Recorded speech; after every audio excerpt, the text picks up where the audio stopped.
Assalamualaikum warahmatullahi wabarakatuh. Saya Suci Aljubaidah. Di sini saya akan menjelaskan mengenai isi pokok ajaran Al-Quran, yaitu masalah akidah, ibadah, dan muamalah. Masalah akidah. Akidah merupakan masalah yang sangat prinsipil dalam agama Islam, begitu juga dalam agama-agama lain.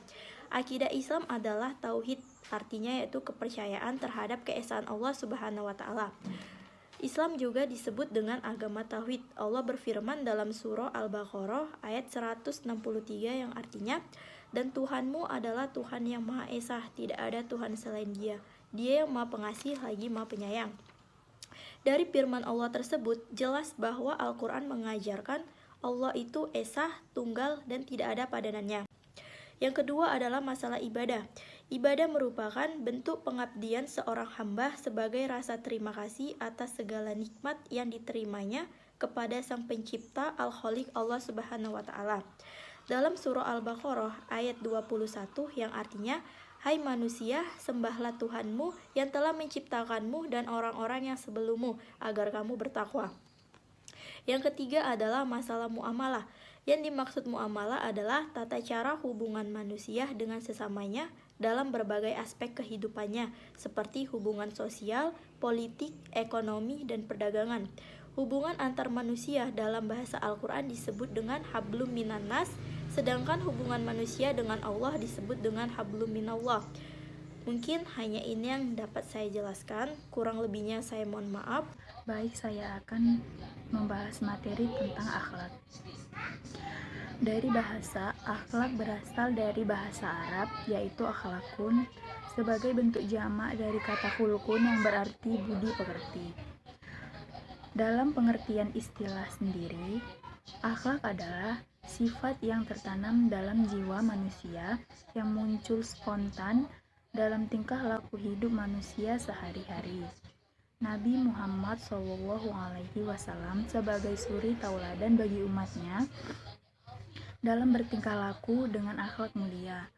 Al-Quran merupakan sumber ajaran tentang akhlak mulia tersebut, dan Nabi Muhammad SAW merupakan manusia yang dapat menerapkan ajaran akhlak dari Al-Quran tersebut menjadi kepribadian beliau.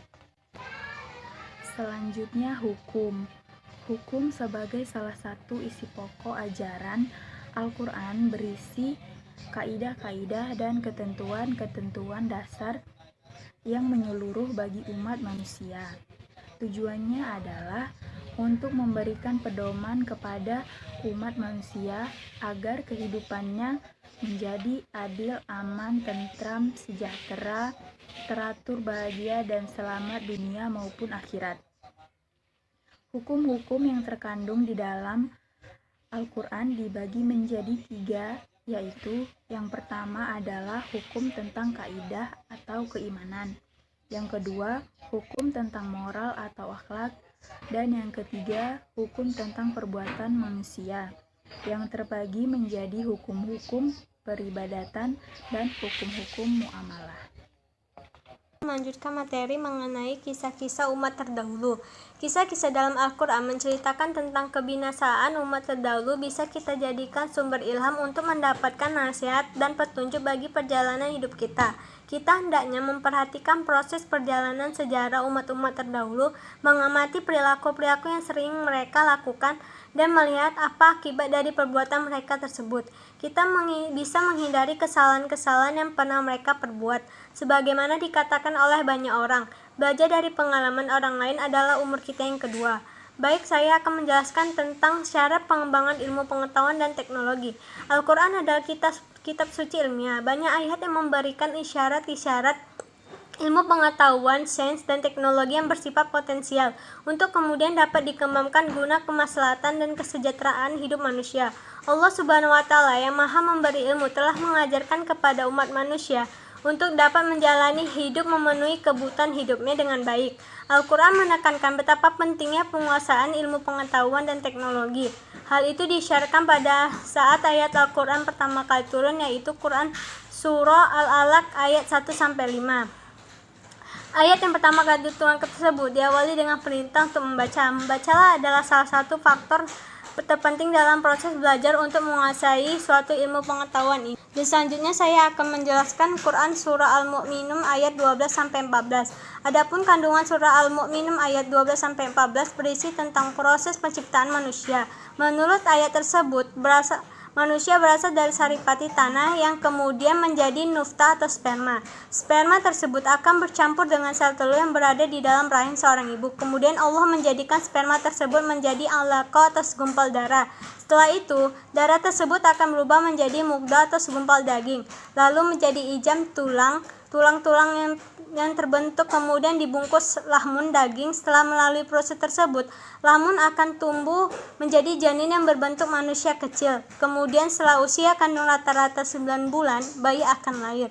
Baik, itu aja yang dapat saya sampaikan. Baik, di sini saya akan melanjutkan materi kami. Berkenaan dengan surah An-Nahl ayat yang ke-78. Di sini intinya kita itu dituntut untuk menuntut ilmu pengetahuan secara tidak langsung. Karena apa? Sejatinya kita dilahirkan ke dunia ini tidak mengetahui sedikit pun apapun itu. Kemudian Allah memberikan kita berupa potensi, pendengaran, penglihatan dan hati. La'allakum tashkurun, untuk kita itu bersyukur kepada Allah.